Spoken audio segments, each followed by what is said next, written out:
भैया यहाँ और कुछ है भी नहीं, इस वन में फल भी तो नहीं है। मुझे तो इतनी भूख लगी है कि चलने में भी असमर्थ हूँ। मेरे कहने से एक बार और जाओ। जब वह मयूर मुकुटी अनुरोध करे तो टालने का साहस ही किसमें है। अरे साधुओं, हम आप सबको प्रणिपात करते हैं। नंद नंदन अपने अग्रज के साथ गाय चराते हुए समीप तक आ गए हैं। उन्होंने ही हमें आपके समीप भेजा है। वे बहुत भूखे हैं और हमारी सबकी भी यही दशा है। कृपा करके आप कुछ भोज्य पदार्थ प्रदान करें। इस बार सुबल ने प्रार्थना की। हमारे सौभाग्य संपूर्ण नारी आवास में हलचल मच गई। हाथ के कामों को एक और फेंककर स्वर्ण थालों में बड़ी शीघ्रता से पकवानों को सजाने में सब आतुरता से व्यस्त हो गई। कौन सोचे कि इतना पदार्थ क्या होगा। अनेक प्रकार के चर्व, चोष्य, लेह और पेय अधिक से अधिक मात्रा में वे अपने पात्रों में भर लेना चाहती थी। बड़ी शीघ्रता से थाल सजाकर उन्होंने कहा, चलो हमें उन नंद कुमार तक पहुंचा दो। बहुत दिनों से उस मनमोहक के अपूर्व सौंदर्य एवं गुणों का वर्णन सुनते आ रही थी। बड़ी उत्कंठा थी उस भुवन मोहन को एक बार देखने की। गोप कुमारों को आगे करके वे निकल पड़ी। ब्राह्मणों ने देखा कि उनकी स्त्रियां स्वर्ण थाल सजाए गोप बालकों के साथ जा रही हैं, तो वे स्रुवा छोड़कर पुकारते हुए दौड़े। गोप कुमार भय के मारे भाग खड़े हुए। दुज पत्नियां भी दौड़ने लगी। केवल एक को उसकी पति ने पकड़ लिया। बड़ा दुख हुआ उसे। श्री कृष्ण के दर्शन न होने की तीव्र वेदना हुई। इस कष्ट ने जन्म जन्मांतर के पाप भस्म कर दिए। नेत्र बंद करते ही हृदय में ललित त्रिभंगी वंशीधर प्रकट हो गए। अपार आनंद हुआ। समस्त पुण्यों का सुख भोग हो गया एक पल में। पाप और पुण्य के बिना शरीर कैसे टिके। वह तो मुक्त होकर भगवत धाम में पहुंच गई।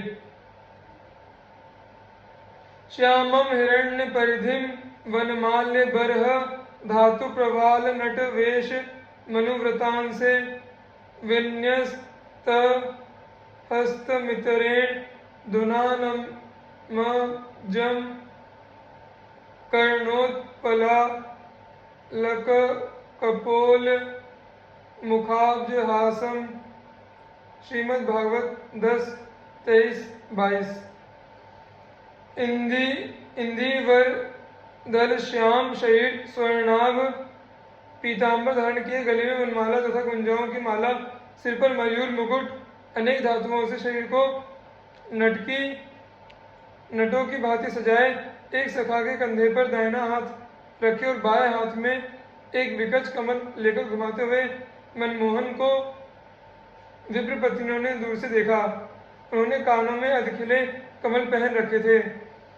कपोलों पर घुंघराली अलके आ गई थी और उनका मुख कमल मंद मुस्कान से शोभित था।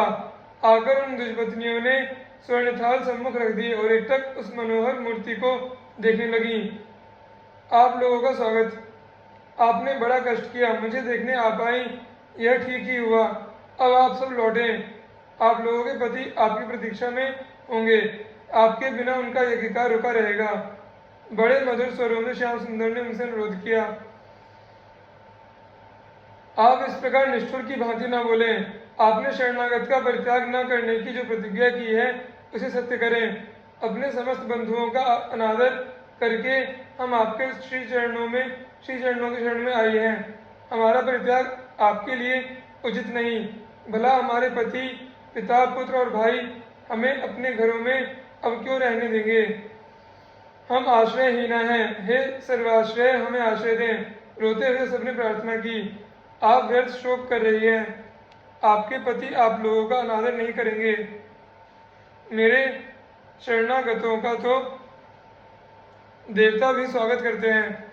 आप घरों को लौटे, मर्यादा का पालन करें। श्याम सुंदर ने विवश किया। इच्छा न होने पर भी किसी प्रकार उन्हें लौटना ही पड़ा।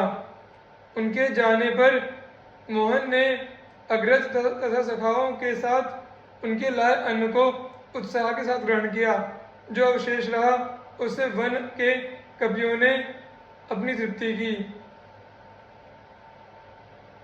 द्विज पत्नियां श्री कृष्ण के पास से लौटी थी वे पतित पावन हो चुकी थीं। उनको देखते ही ब्राह्मणों के हृदय का मल दूर हो गया, उनकी बुद्धि शुद्ध हो गई। उन्हें बड़ा पश्चाताप हुआ कि उन्होंने सर्वेश की याचना की उपेक्षा कर दी। ऐसी भगवत भक्ता स्त्रियों के पति होने के कारण उन्होंने अपने भाग्य की भूरी भूरी प्रशंसा की। महाभागवती व्रज गोपियां। वंदे नंद व्रज स्त्रीणाम पाद रेणुमभीक्षणशः यासाम हरिकथोद गीतम पुनाति भुवनत्रयम्। हम उन गोकुल की व्रजांगनाओं की चरण रेणु को बार बार श्रद्धा सहित सिर पर चढ़ाते हैं, जिनकी भगवत संबंधिनी कथाएं तीनों लोगों को पावन करने वाली हैं। ब्रज की गोपांगनाओं के संबंध में हम जैसे पामर पुरुषों का कुछ कहना ही अपराध है। सुखदेव जी ने भी बड़ी ही सावधानी से श्रीमद् भागवत में कुछ कहा है, क्योंकि बिना तीनों गुणों से परे हुए कोई मनुष्य यथार्थ में गोपी तत्व को समझ ही नहीं सकता। जो बिना समझे केवल उस भाव की नकल करते हैं, उनसे तो पग पग पर अपराध बनने की संभावना है। सिंघनी का दूध स्वर्ण के ही पात्र में रह सकता है, दूसरी जगह वह टिक ही नहीं सकता। वह इतना गूढ़ रहस्य है कि आदर्श का भी आदर्श माना जाता है। जब तक हृदय में तनिक भी काम वासना हो, तब तक मनुष्य गोपी तत्व के विषय में कुछ कहने का अधिकारी नहीं।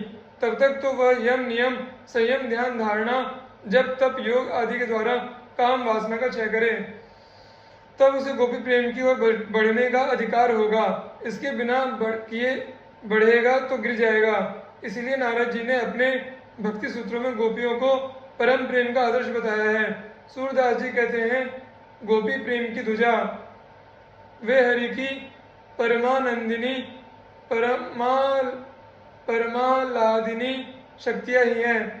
भगवान से भिन्न उनका कोई स्वरूप ही नहीं। उद्धव जैसे ज्ञानी भी उनके अलौकिक प्रेम को देखकर कह उठे, आसामहो चरण रेणु जुषामहम श्याम वृंदावने किमपि गुल्म लतौषधीनाम। मैं यदि वृंदावन की कोई लता या गुल्म बन जाता तो कृतकृत्य हो जाता। क्यों? इसलिए कि इन महाभागवती गोपियों के पावन पाद पद्मों की पराग राशि उड़ उड़कर मेरे ऊपर पड़ती। आह, जिनके चरण रेणु को ब्रह्मा आदि देवता तरसते हों, उनके संबंध में कुछ लिखना बड़ी धृष्टता है। गोपी गोपी कितना मोहक नाम है। भगवान के अनंत नामों को ले लीजिए, जितना मधुमेह स्निग्ध चित्त को हठात आकर्षित करने वाला उनका गोपी जन वल्लभ नाम है, उतना कोई भी नहीं। इसलिए वैष्णवों का इष्ट मंत्र यही है, गोपी जनों के वल्लभ। आहा, वल्लभ का महत्व नहीं, महत्व तो गोपी जनों का है। गोपी जन ना होते तो इन वल्लभ में इतना माधुर्य आता ही कहाँ से। भगवान से एक बार पूछा गया, तुम्हारे गुरु कौन है? उन्होंने कई नाम बताए। तब पूछा गया, असली गुरु कौन है? श्याम सुंदर रो पड़े, उनका हृदय भराया, कंठ रुद्ध हो गया। गो इतना ही कह पाए, आगे कुछ न कह सके। गोपी आह गोपी वे हमारे श्याम सुंदर की परमाराधनीय परम आदरणीय गुरु रूप हैं। हे जगत गुरु की भी गुरु रूपा देवीगण, तुम्हारे पाद पद्मों में पुनः पुनः प्रणाम है।